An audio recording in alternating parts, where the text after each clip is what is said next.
JP അസ്ട്രോലൈഫിലേക്ക് എല്ലാവർക്കും സ്വാഗതം. ഇന്ന് വ്യാഴത്തെക്കുറിച്ചാണ് സംസാരിക്കുന്നത്. സർവേശ്വരാണാം ഗുരു, എല്ലാ ദേവന്മാരുടെയും സാന്നിധ്യമുള്ള ഒരു ഗ്രഹം എന്നുള്ള രീതിയിലാണ് വ്യാഴത്തെ അറിയപ്പെടുന്നത്. അതിനെ ഗുരു എന്നും വിളിക്കാറുണ്ട്. അപ്പോൾ വ്യാഴം നമുക്ക് നൽകുന്ന സൂചനകൾ എന്താണ് എന്നുള്ളതാണ് ഈ വീഡിയോയിൽ അവതരിപ്പിക്കുന്നത്. ഈ വീഡിയോയിലേക്ക് എല്ലാവർക്കും സ്വാഗതം. ഇത് ജ്യോതിഷം പഠിക്കുന്നവർക്കും ജ്യോതിഷം അറിയണമെന്ന് ആഗ്രഹിക്കുന്നവർക്കും വേണ്ടി ഉള്ളതാണ്. വ്യാഴം നൽകുന്ന സൂചനകൾ ഏറെക്കുറെ ഇതിൽ വിവരിക്കുന്നതാണ്. വിട്ടുപോയിട്ടുള്ളത് ഇനിയും വരുന്ന വീഡിയോയിൽ വ്യാഴത്തിൻ്റെ കാര്യങ്ങൾ പറയുന്നതായിരിക്കും. കർക്കിടകത്തിൽ 5 ഡിഗ്രിയിലാണ് വ്യാഴം ഉച്ചത്തിൽ വരുന്നത്. അതുപോലെ തന്നെ മകരത്തിൽ 5 ഡിഗ്രിയിൽ നീചത്തിലാവുകയും ചെയ്യും. മൂലക്ഷേത്രം ധനു രാശിയിൽ 10 ഡിഗ്രിയിലാണ് വരുന്നത്. ഗുരുവിൻ്റെ ബന്ധുക്കൾ എന്ന് പറയുന്നത്, ഗുരുവിൻ്റെ മറ്റൊരു പേരാണ് വ്യാഴം. അപ്പം വ്യാഴത്തിൻ്റെ ബന്ധുക്കൾ എന്ന് പറയുന്നത് സൂര്യനും ചന്ദ്രനും ചൊവ്വായുമാണ്. സമൻ ശനിയാണ്. ശത്രുക്കൾ ബുധനും ശുക്രനുമാണ്. ഇനിയും വ്യാഴത്തെ കൊണ്ട് ചിന്തിക്കുന്ന മറ്റു കാര്യങ്ങൾ എന്തൊക്കെയാണെന്ന് ചോദിച്ചാൽ, വേദങ്ങൾ, 4 വേദങ്ങളിൽ പ്രത്യേകിച്ച് ഋഗ്വേദത്തെയാണ് വ്യാഴം സൂചിപ്പിക്കുന്നത്. സപ്തമാതൃക്കൾ എന്താണെന്ന് ചോദിച്ചാൽ, നമ്മളൊരു ക്ഷേത്രത്തിൽ പോകുമ്പോൾ ക്ഷേത്രത്തിൻ്റെ തെക്ക് ഭാഗത്തായിട്ട് ഒരു ശിലയിൽ 9 പീഠങ്ങളുണ്ട്. അതിൽ 7 പീഠങ്ങൾ ദേവീ സാന്നിധ്യത്തെ സൂചിപ്പിക്കുന്നതാണ്. അതാണ് സപ്തമാതൃക്കൾ എന്നറിയപ്പെടുന്നത്. അതിൽ വ്യാഴത്തെ ഇന്ദ്രാണിയായിട്ടാണ് കൽപ്പിക്കപ്പെട്ടിട്ടുള്ളത്. വ്യാഴത്തിൻ്റെ ഭാവം നമ്മൾ കണക്കാക്കുമ്പോൾ ശാന്തവും കരുണയും ഉൾക്കൊള്ളുന്നതാണ്. നദികളിൽ വ്യാഴം ഗംഗാനദിയാണ് സൂചിപ്പിക്കുന്നത്. ലോഹത്തെക്കുറിച്ച് നമ്മൾ ചിന്തിക്കുമ്പോൾ വെള്ളിയും, രത്നം വ്യാഴത്തിൻ്റേത് പുഷ്യരാഗവുമാണ്. അതുപോലെ പൂക്കൾ ഏതാണ് എന്ന് നമ്മൾ ചിന്തിക്കുമ്പോൾ ചെമ്പകം, ചെമ്പരത്തി, ആമ്പൽ ഇങ്ങനെയൊക്കെയുള്ള പൂക്കൾ വരുന്നുണ്ട്. വൃക്ഷത്തെ സംബന്ധിച്ച് നമ്മൾ ആലോചിക്കുമ്പോൾ വ്യാഴം തെങ്ങും അരശ് വൃക്ഷവുമാണ്. അതുപോലെ മറ്റുള്ളത് വലിയ വൃക്ഷമല്ലാതെ ചിന്തിക്കുന്നത് വാഴ, കരിമ്പ് ഇങ്ങനെയൊക്കെയുള്ളതാണ്. സ്വഭാവം എന്ന് പറയുന്നത് സദാചാരവും ആത്മീയ ചിന്തയും ഈശ്വരവിശ്വാസവും സത്സ്വഭാവവും അങ്ങനെയുള്ള കുറേ കാര്യങ്ങളാണ്. വ്യക്തികൾ, വ്യാഴത്തെ സൂചിപ്പിക്കുന്ന വ്യക്തികൾ ആരൊക്കെയാണ് എന്ന് നമ്മൾ ആലോചിക്കുമ്പോൾ ഗുരുക്കന്മാർ. അതുകൊണ്ടാണ് വ്യാഴത്തിന് ഗുരു എന്ന് തന്നെ പേര് വിട്ടത്. ഗുരുക്കന്മാർ, ബ്രാഹ്മണർ, ജ്യേഷ്ഠ സഹോദരൻ, മൂത്ത സഹോദരനായിട്ടുള്ളത്, അതുപോലെ അഡ്വക്കേറ്റ്, കാര്യസ്ഥൻ, മാനേജർ, മന്ത്രി, മധ്യസ്ഥൻ, ഉദ്യോഗസ്ഥ മേധാവികൾ, സർക്കാർ ഉദ്യോഗത്തിൽ അതിൻ്റെ ടോപ്പിലിരിക്കുന്ന ആൾക്കാർ, വൈദികന്, പൂജാരി, അധ്യാപകന്, ലെക്ചറർ, പ്രൊഫസർ, രാഷ്ട്രീയ നേതാവ്, ആത്മീയ ആചാര്യന്മാർ, ഉപദേശകൻ എന്ന് പറയുമ്പോൾ എല്ലാ കാര്യങ്ങളും, മന്ത്രിമാർക്ക് വരെ അഡ്വൈസർമാരുണ്ട്. അപ്പോൾ ഏത് കാര്യത്തിലും, അത് ആത്മീയ കാര്യത്തിലായാലും അല്ലാത്ത കാര്യത്തിലായാലും ഏത് കാര്യത്തിലും ഉപദേശം നൽകുന്നവർ ഈ വ്യാഴത്തിൻ്റെ ആ ഒരു ഗണത്തിൽ വരും. അതുപോലെ ജഡ്ജി, പഞ്ചവാദ്യത്തിൽ പ്രസിദ്ധരായവർ, അതും വ്യാഴമാണ്, പഞ്ചവാദ്യം. അതുപോലെ ബ്രഹ്മചാരികളായിട്ടുള്ളവർ, പിന്നെ IAS, വേദശാസ്ത്ര പണ്ഡിതന്മാർ, ഇങ്ങനെ നിരവധി വ്യക്തികളെ നമ്മൾ പറയുമ്പോൾ ഇവരെല്ലാം തന്നെ വ്യാഴത്തിൻ്റെ പരിധിയിൽ വരും. ഇനിയുമുണ്ട് ധാരാളം. തൊഴിൽ സംബന്ധമായി പറയുമ്പോൾ പാരമ്പര്യ കർമ്മം, അതുപോലെ ഉപദേശം കൊടുക്കൽ, അത് ഞാൻ നേരത്തെ പറഞ്ഞു, അഡ്വൈസ്. പിന്നെ പൂജാതി കർമ്മങ്ങൾ, വ്രതം, ജപം, വൈദിക കർമ്മങ്ങൾ, അധ്യാപക വൃത്തി, രാജ്യഭരണം, ധനവിനിയോഗം, പ്രത്യേകിച്ച് ട്രഷറികളിലും ബാങ്കുകളിലും ഒക്കെയുള്ള ജോലികൾ, ഭണ്ഡാരം സൂക്ഷിപ്പ്, അതും അത് തന്നെയാണ്. സേവിങ്, ധനകാര്യ വകുപ്പ്, നികുതി വരുമാനം, ഷെയർ മാർക്കറ്റ്, ഇങ്ങനെയുള്ള കാര്യങ്ങളെല്ലാം. ഇങ്ങനെ ഇനിയും ഉണ്ട് കുറേ കാര്യങ്ങൾ. എങ്കിലും സാമ്പത്തികമായിട്ടുള്ള കാര്യങ്ങൾ, ക്ഷേത്ര സംബന്ധമായ കാര്യങ്ങൾ, അതുപോലെ വൈദിക കർമ്മങ്ങൾ, വേദശാസ്ത്ര പുരാണങ്ങളെ സംബന്ധിച്ചുള്ള കാര്യം, ഇങ്ങനെയുള്ള കാര്യങ്ങളൊക്കെ ചർച്ച ചെയ്യുകയും ഇതുമായിട്ടൊക്കെ ബന്ധപ്പെട്ട് പ്രവർത്തിക്കുകയും ചെയ്യുന്നവരെല്ലാം ഇതിനകത്തിൽ ഉൾപ്പെടുന്നവരാണ്. പിന്നെ വിദ്യാഭ്യാസത്തെ സംബന്ധിച്ച് പറയുമ്പം കൊമേഴ്സ് വരാം, MA ലിറ്ററേച്ചർ വരാം, പൊളിറ്റിക്സ് വരാം, ഫിലോസഫി വരാം, LLB വരാം, താന്ത്രിക വിദ്യകൾ വരാം, അതാണ് പൂജാതി കർമ്മം എന്നൊക്കെ പറഞ്ഞു. പിന്നെ വാദ്യത്തിൽ പഞ്ചവാദ്യം വരാം, ശാസ്ത്രത്തെ സംബന്ധിക്കുന്ന ഏത് വിഭാഗവും വരാം, വേദാന്തം വരാം, നിയമം വരാം, സാമ്പത്തിക ശാസ്ത്രം വരാം, അതുപോലെ യോഗാഭ്യാസങ്ങൾ, അങ്ങനെയൊക്കെയുള്ള കാര്യങ്ങളും ഇതിനകത്തിൽ വരുന്നതാണ്. പിന്നെ വ്യാഴത്തിൻ്റെ സ്ഥാനം എവിടെയാണ് എന്ന് ചോദിച്ചാൽ, ഇപ്പോൾ വ്യാഴം കേന്ദ്രമായിട്ട് നമ്മളൊരു കാര്യം തീരുമാനിക്കുമ്പോൾ അത് എവിടെയാണ് എന്ന് ചിന്തിക്കുമ്പോൾ ആ ഉള്ള സ്ഥാനം അതാണ് ഉദ്ദേശിക്കുന്നത്. അപ്പോൾ അത് സാളഗ്രാമം, ബാങ്ക്, ക്ഷേത്രം, രാജഗ്രഹം. ഇപ്പോൾ രാജഗ്രഹം എന്ന് പറയുന്നത് സർക്കാർ ഓഫീസുകളും അതുപോലെ തന്നെ മന്ത്രിമാരുടെ കെട്ടിടങ്ങളും ഒക്കെയാണ് വരുന്നത്. യാഗഭൂമി, ഭണ്ഡാരം, അതുപോലെ ബ്രാഹ്മണഗ്രഹം, ഇങ്ങനെയൊക്കെ ഉള്ളതെല്ലാം ഇതിൻ്റെ സ്ഥാനമായിട്ട് വരും. ഇനി വസ്തുക്കളെ സംബന്ധിച്ച് പറയുമ്പം പൂണൂൽ വരാം, സ്വർണം, വൈരക്കല്ല്, രത്നം, ശർക്കര, പണം, നാണയം, കർപ്പൂരം, സാമ്പ്രാണി, ചെങ്കോല്, പഞ്ചവാദ്യ ഉപകരണങ്ങൾ, ശംഖ്, പഴം, ഇങ്ങനെ ഒരുപാടുണ്ട്. പിന്നെ മെഡിക്കൽ അസ്ട്രോളജി ആയിട്ട് നമ്മൾ ബന്ധപ്പെട്ട് സംസാരിക്കുമ്പോൾ അതിൽ കുറച്ച് കാര്യങ്ങൾ പറയാം. അതും നമ്മൾ കൂടുതൽ വിശകലനം ചെയ്യണം എന്ന് ഞാൻ ആദ്യമേ തന്നെ പറയുന്നു. ഒന്ന്, ഈ ഷുഗറിനെ സംബന്ധിക്കുന്ന കാര്യം. 2, ട്യൂമർ, പാൻക്രിയാസ്, ലിവർ, എൻസൈമുകൾ. പിന്നെ പാരമ്പര്യ രോഗം എന്നൊക്കെ നമ്മൾ പറയുമെങ്കിലും ജീനുകളെ സംബന്ധിക്കുന്ന കാര്യങ്ങൾ. അതുപോലെ മറ്റൊരു കാര്യമെന്ന് പറഞ്ഞാൽ എന്താണ് രോഗം എന്ന് വ്യക്തമായി കണ്ടെത്താൻ സാധിക്കാത്ത സാഹചര്യത്തിൽ ഉള്ള പ്രശ്നങ്ങളും അത്തരം രോഗങ്ങളും ഇതിൻ്റെ പരിധിയിൽ വരും. അതുപോലെ ഗ്യാസ് ട്രബിള്, കൊളസ്ട്രോള്, മറവി, കാലിൻ്റെ തുടയ്ക്ക് വരുന്ന പ്രശ്നങ്ങൾ, പാദം, ഇവയ്ക്കുണ്ടാകുന്ന ആ വയ്യാഴികയും അതുപോലെയൊക്കെയുള്ള വിഷയങ്ങളും. പിന്നെ വരുന്നത് സിഫിലിസ്, ഗുണേറിയ. ഇതൊക്കെ വ്യാഴം മോശമാകുന്ന അവസ്ഥയിലാണ് ഈ വലിയ വലിയ രോഗങ്ങളുടെ കാര്യമൊക്കെ വരുന്നത്. സിഫിലിസ്, ഗുണേറിയ, അതുപോലെ ചെവിക്കുണ്ടാകുന്ന പ്രശ്നങ്ങൾ, കേൾവിയുമായിട്ട് ബന്ധപ്പെട്ട കാര്യങ്ങൾ, ബീജബലം സംബന്ധിച്ച കാര്യങ്ങൾ, വിറ്റാമിൻ എ, അതുപോലെ മുഴകൾ, പ്രത്യേകിച്ച് ഗർഭാശയ മുഴ, എവിടെ മുഴ വന്നാലും അത്, പിന്നെ കിഡ്നി സ്റ്റോണ്, ഇത്തരം കാര്യങ്ങൾ എല്ലാം തന്നെ ഇതിൻ്റെ രോഗസംബന്ധമായ വിവരത്തിൽ നമുക്ക് പറയാൻ പറ്റും. ഇത് ഓരോ ഗ്രഹങ്ങളുമായി ബന്ധപ്പെടുമ്പോഴാണ് അത് കുറേ കൂടി വ്യക്തമായിട്ട് നമുക്ക് പറയാൻ സാധിക്കുന്നത് എന്നുള്ളതാണ്. അതുപോലെ ദിക്ക് ഏതാണ് എന്ന് ചോദിച്ചാൽ വടക്ക് കിഴക്ക് ദിക്ക് എന്നാണ് വ്യാഴത്തിന് പറയുന്നത്, ഈശാനകോൺ.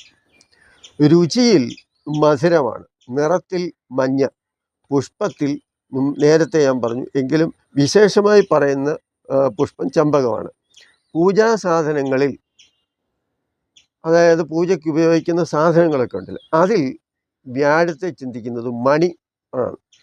അതുപോലെ വൃക്ഷം മാവാണ്. ഹോമദ്രവ്യം, ഹോമത്തിന് നമ്മൾ പല വൃക്ഷങ്ങളുടെയും ശിഖരങ്ങളും അതുപോലെ പലതും, കടലാടി, അത്തി, അരാൽ, ഇങ്ങനെ ഒരുപാട് സാധനങ്ങളൊക്കെ എടുക്കും. അപ്പോൾ ഇതിൽ വ്യാഴം ഹോമദ്രവ്യത്തിനായി ഉപയോഗിക്കുന്നത് അരയാൽ ചമതയാണ്, അരയാലിൻ്റെ കമ്പ്.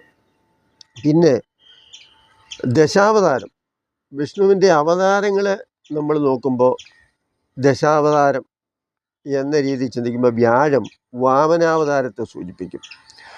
ആ വ്യാഴത്തിൻ്റെ ഭാവം ശാന്തവും കരുണയും നിറഞ്ഞതാണ്.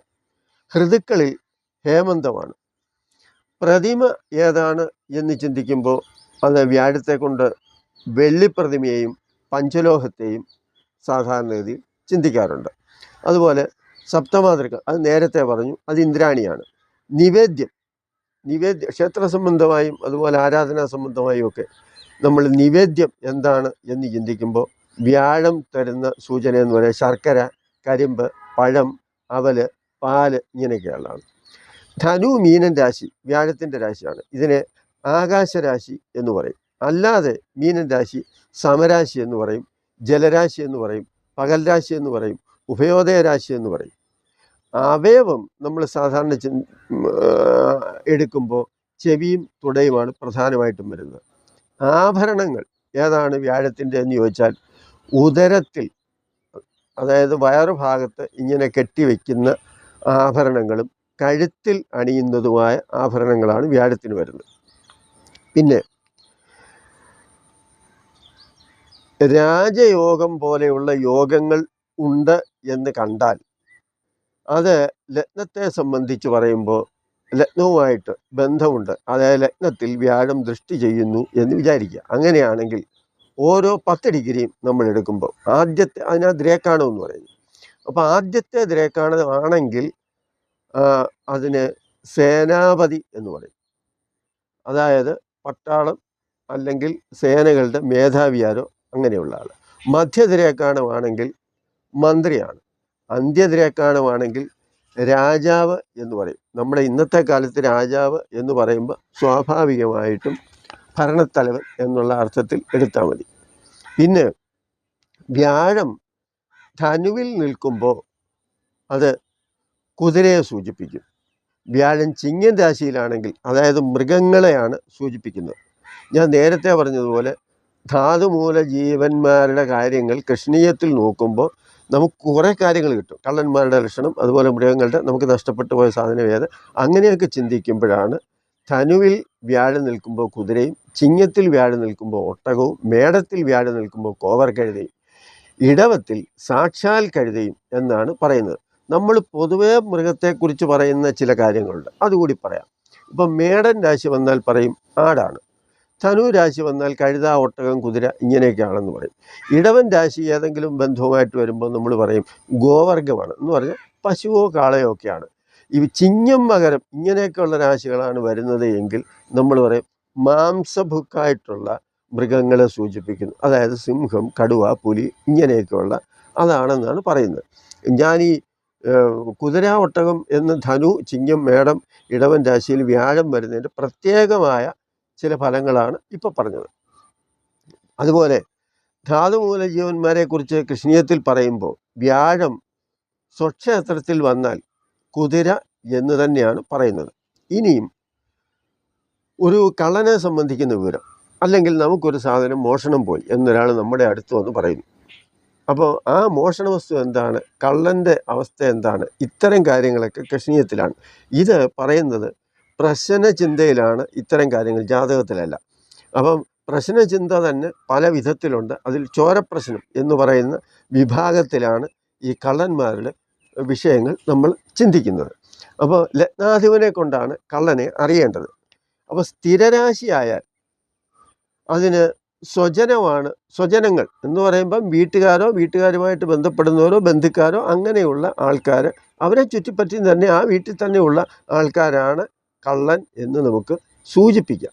അതുപോലെ ചരരാശിയാണെങ്കിൽ, സ്ഥിരരാശി ആയാലാണ് സ്വജനം അല്ലെങ്കിൽ വീട്ടുകാർ. സ്ഥിരരാശിയാണെങ്കിൽ ദൂരെ നിന്നും ആരെങ്കിലും എത്തിയവരാണ്. ഉഭയരാശിയാണെങ്കിൽ ആ നാട്ടുകാരോ അതിൻ്റെ പരിസരത്തുള്ളവരോ അങ്ങനെയൊക്കെ ആയിരിക്കും എന്നുള്ളതാണ്. ഗുരുവായാൽ ഉയർന്ന ജാതിക്കാരാണ് എന്ന് വേണമെങ്കിൽ പറയാം. ദിക്ക് വടക്കും, ഗുരു കർക്കിടകം, വൃശ്ചികം, മീനം ഈ രാശിയിലായാൽ ഉയർന്ന ജാതിക്കാരും, അതായത് ബ്രാഹ്മണ വിഭാഗത്തിൽപ്പെട്ടവരും ആകാനുള്ള സാധ്യതകളാണുള്ളത്. ഉച്ചം, സ്വക്ഷേത്രം ഇങ്ങനെയൊക്കെ വന്നു കഴിഞ്ഞാൽ അത് ശുദ്ധ ബ്രാഹ്മണരാണ്, അല്ലെങ്കിൽ അതായത് ഉയർന്ന ജാതിയിൽപ്പെട്ടവർ, അല്ലെങ്കിൽ അവരുമായി ബന്ധപ്പെട്ട അല്പസ്വല്പം വ്യത്യാസമുള്ള ജാതിക്കാരോ വിഭാഗക്കാരോ ഒക്കെ ആയിരിക്കും. ഇനി ഒരു കള്ളൻ്റെ ലക്ഷണം നമ്മൾ എങ്ങനെയാണ് മനസ്സിലാക്കുന്നത് എന്ന് ചോദിച്ചാൽ, വ്യാഴമാണെങ്കിൽ അയാളുടെ ലക്ഷണം തടിച്ച ശരീരപ്രകൃതി ആയിരിക്കും, ബുദ്ധിമാനായിരിക്കും, കഫപ്രകൃതിയും, വെളുത്ത നിറവും, സാമാന്യം നല്ല ഉയരവും, മഞ്ഞ കലർന്ന അല്ലെങ്കിൽ ഒരുമാതിരി ചെമ്പിച്ച നരച്ച മുടിയും, തേൻ നിറമുള്ള കണ്ണുകളും, നല്ലപോലെ സംസാരിക്കാൻ അറിയാവുന്ന വാക്സാമർഥ്യമുള്ളവനും, ഇങ്ങനെയൊക്കെയുള്ള ലക്ഷണങ്ങൾ നമുക്ക് ഈ കള്ളനെ സംബന്ധിച്ച്, അല്ലെങ്കിൽ മോഷണം നടത്തിയത് ആരാണ് എന്നതിനെ സംബന്ധിച്ചൊക്കെ ചില സൂചനകൾ കിട്ടും. അതുപോലെ ഇപ്പം വ്യാഴത്തെ കൊണ്ട് വീടിനെ നമ്മൾ ചിന്തിക്കുകയാണെങ്കിൽ, അതായത് വീട്ടിലാണ് താമസിക്കുമ്പോഴാണ് ഒരു മോഷണം നടന്നത് എങ്കിൽ, മോഷണം മുതൽ ഇരിക്കുന്നിടം, അല്ലെങ്കിൽ കള്ളൻ എവിടെയാണ് കൊണ്ടുവച്ചത്, അത് എവിടെയാണ് എന്നുള്ളത് നമുക്ക് കണ്ടുപിടിക്കാൻ വ്യാഴമാണെങ്കിൽ പറയുന്നത് വേദശാസ്ത്ര പുരാണങ്ങൾ കൈകാര്യം ചെയ്യുന്നിടം, അല്ലെങ്കിൽ അങ്ങനെയുള്ള പഠനം നടത്തുന്നത്, അല്ലെങ്കിൽ വിദ്യാലയം എന്ന് വേണമെങ്കിൽ നമുക്കിപ്പോൾ പറയാം. അതായത് ഉന്നത വിദ്യാഭ്യാസം നടത്തുന്ന സ്ഥലം എന്നാണ് അതിന് കുറച്ചുകൂടി നമ്മൾ ഇന്നത്തെ കാര്യത്തിൽ പറയാൻ പറ്റുന്നത്. അതുപോലെ പൂജാതി ഹോമങ്ങളൊക്കെ ചെയ്യുന്ന സ്ഥലം, ചിത്രം കൊണ്ട് മനോഹരമായി തോന്നിക്കുക നല്ല ചിത്രപ്പണികളൊക്കെയുള്ള മനോഹരമായ വീട്, ഉച്ചരാശി ആയാൽ വ്യാഴം ഉച്ചരാശി സ്ഥിതി ആയാൽ ദേവാലയവും രാജഗൃഹവും എന്ന് പറയും. രാജഗൃഹം എന്ന് പറയുമ്പോൾ സർക്കാർ ഇന്നത്തെ നിലയിൽ പറയുമ്പോൾ ഗവൺമെൻറ്റിൻ്റെ ഏതെങ്കിലും നല്ല നിലയിലുള്ള ഒരു ഓഫീസ്, സർക്കാർ സ്ഥാപനം എന്ന് വേണമെങ്കിൽ നമുക്ക് പറയാം. സ്വക്ഷേത്രമായാൽ സ്വന്തം ജാതിക്കാരുടെ വീടാണ് അല്ലെങ്കിൽ സ്ഥലമാണ് എന്നും, നീചമാണെങ്കിൽ നീചരാശിയിലാണ് വ്യാഴം നിൽക്കുന്നതെങ്കിൽ അത് താഴ്ന്ന വിഭാഗക്കാരുടെയോ അല്ലെങ്കിൽ താഴ്ന്ന ആ അവസ്ഥയിലുള്ള ആൾക്കാരുടെയോ സ്ഥലമാണ് അല്ലെങ്കിൽ വീടാണ്, അങ്ങനെ വേണം ഇത് പറയാം. ശത്രുരാശിയാണെങ്കിൽ അത് ശത്രുവുമായിട്ട് ബന്ധപ്പെട്ട സ്ഥലമോ വീടോ ഒക്കെ ആയിരിക്കാം. മിത്രക്ഷേത്രമാണെങ്കിൽ ബന്ധുവിൻ്റെ ആയിരിക്കാം. ഇനി വീടിൻ്റെ പൂമുഖം, വീടിൻ്റെ ദർശനം എങ്ങോട്ടാണ് അഥവാ മുൻവശം ഏതാണ് എന്ന് ചോദിച്ചാൽ ആ ഗ്രഹത്തിൻ്റെ ദിക്ക്, അതായത് വ്യാഴത്തിന് വടക്കാണ് ദിക്ക്. ഇനി സ്ഥിരചക്രം അനുസരിച്ച് ഏത് രാശിയിൽ വ്യാഴം നിൽക്കുന്നുവോ ആ വീട്ടിൽ ആ ഭാഗത്ത് മുതൽ സൂക്ഷിച്ചിരിക്കുന്നു എന്ന് വേണമെങ്കിലും പറയാം. സ്ഥിരരാശി എന്ന് പറയുമ്പോൾ സ്ഥിരമായി കിഴക്ക് മേടം, അതുപോലെ തന്നെ ഇങ്ങനെ ചുറ്റോട് ചുറ്റും വടക്ക് കിഴക്ക് മീനം വരെയുള്ള സ്ഥിരരാശികളിൽ വ്യാഴം ആ സമയത്ത് നിൽക്കുന്ന രാശി ഏതാണോ ആ രാശിയെ ബന്ധിപ്പിച്ചാണ് ദിക്ക് പറയേണ്ടത് രണ്ടാമതായി പറയുന്നു. പിന്നെ 7ാം ഭാവം കൊണ്ട് മോഷണം മുതലിനെ പറയാം എന്നാണ്. അപ്പോൾ ഇത് ഭൂമിക്കടിയിലാണോ അല്ലെങ്കിൽ ഏത് ഭാഗത്താണ് വെച്ചിരിക്കുന്നത് എന്നൊക്കെ ചിന്തിക്കുന്നത് 7ാം ഭാവം നോക്കി വേണമെങ്കിൽ നമുക്കതിനെക്കുറിച്ച് ആലോചിക്കാൻ പറ്റും. ലഗ്നത്തിനും ബലമില്ലെങ്കിൽ ലഗ്നം ആരൂഢമാക്കണം എന്നാണ്. അതായത് പ്രശ്നചിന്തയിൽ ലഗ്നവും ആരൂഢവും 2 ഉണ്ട് എന്ന്. ലഗ്നം എന്ന് പറഞ്ഞാൽ ഉദയം, അപ്പോൾ ഉദയം ആരൂഢം ഇങ്ങനെ 2 വരുമല്ലോ. അപ്പോൾ ലഗ്നത്തിന് ബലമില്ലെങ്കിൽ ലഗ്നത്തെ ആരൂഢമായി കാണണം, ലഗ്ന നവാംശകം ലഗ്നമാക്കണം എന്നുള്ളതാണ്. ഇനി 2ൻ്റെയും ഛത്രരാശി നോക്കണം. പ്രശ്നത്തിൽ പ്രധാനപ്പെട്ട 6 ആരൂഢങ്ങളെ പറയുന്നതിൽ ഛത്രരാശിക്കും പ്രാധാന്യമുണ്ട്. ഇനി കേന്ദ്രഭാവത്തിൽ എത്ര ഗ്രഹങ്ങളുണ്ടോ അതിൽ ബലവാന്മാരെ കൊണ്ട് കള്ളന്മാരുടെ എണ്ണത്തെ സൂചിപ്പിക്കണം. ബലവാനായ 1, 2, 3 ഗ്രഹങ്ങൾ ഉണ്ടെങ്കിൽ ഇവരെല്ലാം കൂടിയാണ് മോഷണം നടത്തിയത് എന്നാണ് ചുരുക്കം. വ്യാഴദൃഷ്ടി ആരൂഢത്തെ അല്ലെങ്കിൽ ലഗ്നത്തെ നോക്കിയാൽ സാധനം ഉയരത്തിലാണ് എന്ന് പറയാം. എന്ന് പറയുമ്പം 2 നിലയുള്ള അല്ലെങ്കിൽ 3 നിലയുള്ള വളരെ ഉയരമുള്ള കെട്ടിടമാണെങ്കിൽ ഉയരമുള്ള സ്ഥലത്തും, അതല്ല 1 നിലയാണ് ഉള്ളത് എങ്കിൽ അതിൽ ഉയർന്ന പ്രദേശത്തും, കാരണം വായുരാശി എന്നുള്ള ഒരു ഇത് വെച്ചാണ് അത് ഉയരത്തെ സൂചിപ്പിക്കുന്നത്. ഇനി ഒരു പക്ഷേ അത് വായുരാശി ആയതുകൊണ്ട് എവിടെയെങ്കിലും കെട്ടിത്തൂക്കിയിടുകയോ അല്ലെങ്കിൽ അത്തരം എന്തെങ്കിലും ഒരു സംഗതി കണ്ടാൽ അത് അവിടെയാണ് ഇരിക്കുന്നത് എന്നും ഊഹിച്ചെടുക്കണം.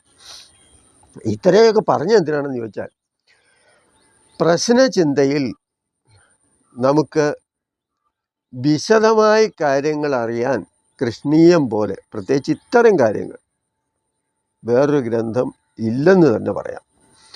ധാതുമൂല ജീവചിന്തയിൽ വളരെ പ്രധാനപ്പെട്ട ഒരു ഗ്രന്ഥമാണ് കൃഷ്ണീയം. നമുക്ക് ഒരുപാട് അസ്ട്രോളജി ബുക്കുകളുണ്ട്. ഇപ്പോൾ ഹോരാശാസ്ത്രമുണ്ട്, പ്രശ്നമാർഗമുണ്ട്, അതുപോലെ നിരവധി ഗ്രന്ഥങ്ങളുണ്ട്. അപ്പോൾ ഇതിൽ ഇത്തരം കാര്യങ്ങൾ അറിയാൻ ഏറ്റവും ബെറ്ററായിട്ടുള്ളത് കൃഷ്ണീയം തന്നെയാണ്.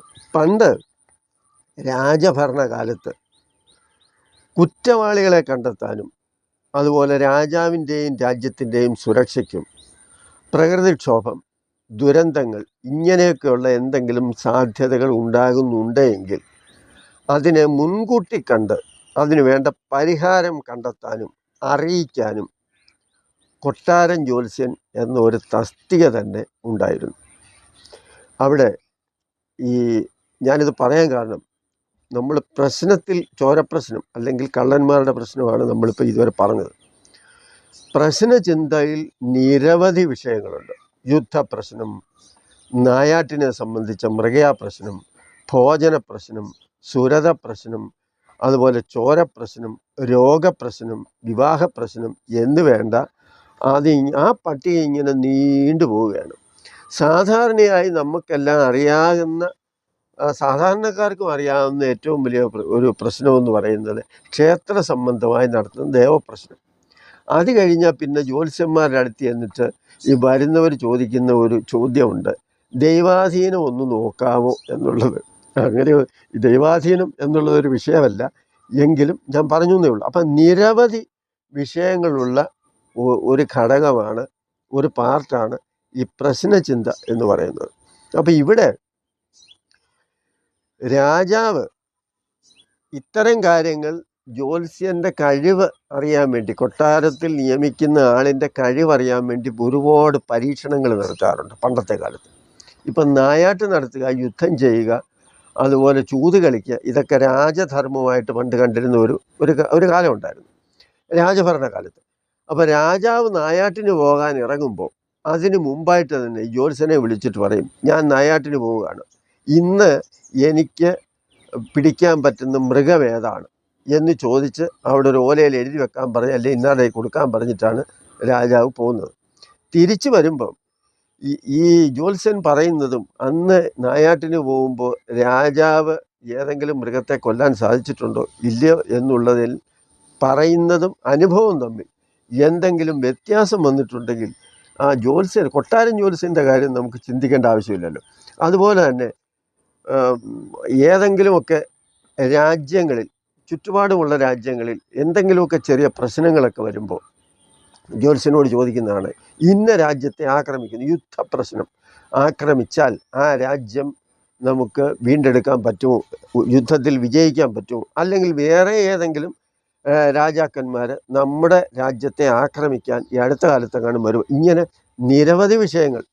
അതിനാണ് രാജാവ് ഈ കൊട്ടാരം ജ്യോത്സ്യൻ എന്നുള്ള ഒരു തസ്തികയിൽ ആളിനെ നിയമിക്കുന്നത്. അദ്ദേഹത്തിൻ്റെ ഭാഗത്ത് എന്തെങ്കിലും തെറ്റുകളോ വീഴ്ചയോ ഗുരുതരമായ സംഭവിക്കുകയാണെങ്കിൽ എന്തായിരിക്കും സ്ഥിതി? അത് മിക്കവാറും ജയിലായിരിക്കും. അങ്ങനെയൊക്കെയുള്ള ഒരു സാഹചര്യം അന്നുണ്ടായിരുന്നത് കൊണ്ട് തന്നെ ഈ ശാസ്ത്രത്തെ വളരെയേറെ ചിട്ടയോടും അതുപോലെ തന്നെ സൂക്ഷ്മമായും കൈകാര്യം ചെയ്യാനും പഠിക്കാനും അവർ തയ്യാറായി എന്നുള്ളതാണ്. പിന്നെ നമ്മൾ ജ്യോതിഷം പഠിക്കുമ്പോൾ, നമ്മൾ ജ്യോതിഷം പഠിക്കാൻ ആലോചിക്കുകയും പഠിച്ചുകൊണ്ടിരിക്കുകയും ചെയ്യുന്ന ആൾക്കാർക്ക് 6 ഭാഗങ്ങളുണ്ട് എന്നുള്ള കാര്യം, അല്ലെങ്കിൽ ഇത് അറിയുന്നവരും അറിയണം. കാരണം ഈ ഗോളവും നിമിത്തവും സാധാരണഗതിയിൽ ഇപ്പം ജാതകം പരിശോധിക്കാനായാലും പ്രശ്നം നോക്കാനായാലും ഈ മുഹൂർത്തത്തിനായാലും ഈ ഗോളം ഗണിതം ഇത് രണ്ടും നമ്മൾ അറിഞ്ഞെങ്കിലേ പറ്റത്തുള്ളൂ. അപ്പോൾ അങ്ങനെയുള്ള 6 എണ്ണത്തിൽ ഗോളം, ഗണിതം ഇത് മനസ്സിലാക്കുമ്പോൾ മാത്രമേ മുഹൂർത്തം, ജാതകം, പ്രശ്നം ഈ 3 വിഭാഗവും കൈകാര്യം ചെയ്യാൻ പറ്റൂ. പിന്നെ മറ്റൊന്നാണ്, അതുമായിട്ട് അത്ര വലിയ വിഷയമില്ലാത്ത ഒരു കാര്യമാണ് നിമിത്തം. ഒരാൾ നമ്മളോട് വന്നൊരു കാര്യം ചോദിക്കുമ്പോൾ ആ കാര്യത്തിന് അനുകൂലമായാണോ അനുകൂലമല്ലാതാണോ അന്നേരത്തെ പ്രകൃതിയുടെ അവസ്ഥ, നമ്മൾ കാണുന്നതും കേൾക്കുന്നതും ഒക്കെയുള്ള സംഭവങ്ങൾ എന്നുള്ളതാണ് ഈ നിമിത്തത്തിൽ വളരെയേറെ പ്രാധാന്യം നൽകുന്ന ഒരു കാര്യം. അപ്പം നിമിത്തം എന്നത് വളരെ പ്രധാനപ്പെട്ട ഒരു വിഷയമാണ്. ഫലം പറയുന്നത് അതും നമ്മൾ വിട്ട് കളയാൻ പാടില്ല. അതുകൊണ്ട് നല്ല രീതിയിൽ തന്നെ ഈ ജ്യോതിഷം പഠിച്ചു തുടങ്ങുന്നവർ ഈ നിമിത്ത ശാസ്ത്രവും കൂടി പഠിക്കണം. അതുപോലെ ആദ്യം പഠിച്ചു തുടങ്ങേണ്ടത്, എൻ്റെ അഭിപ്രായത്തിൽ പറഞ്ഞാൽ, നിങ്ങൾ നന്നായി ജാതകം എഴുതി പഠിക്കാൻ ശ്രമിക്കുക. അത് ഇപ്പം ഈ ഓൺലൈനിലും അങ്ങനെയൊക്കെ നമുക്ക് കണ്ടെത്താൻ പറ്റും. അങ്ങനെയല്ല, നിങ്ങൾ മാനുവലായിട്ട് തന്നെ നിങ്ങളൊരു പഞ്ചാംഗം എടുത്ത് വെച്ച് ആരെങ്കിലും ഒരു ജനനസമയം പറയുകയാണെങ്കിൽ ആ ജനനസമയത്തിൻ്റെ അടിസ്ഥാനത്തിൽ ലഗ്നരാശിയെ കണ്ടെത്തി അതിൻ്റെ ഗ്രഹനിലയെടുത്ത് ആ ഗ്രഹനിലയും അതിൻ്റെ നവാംശകവും അതുപോലെ തന്നെ ശിഷ്ടദശാകാലങ്ങളും, ദശാകാലങ്ങളെ സംബന്ധിച്ച് ഒരുപാടുണ്ട്. ഇപ്പം നക്ഷത്രദശയുണ്ട്, കാലചക്രദശയുണ്ട്, നിസർഗദശ, ഒത്തിരി ദശകളെ പറയുന്നുണ്ട്. ഇതിൽ നമ്മൾ സാധാരണയായി ഏറ്റവും കൂടുതലായും പ്രാബല്യത്തിൽ വയ്ക്കുന്നത് നക്ഷത്രദശയാണ്.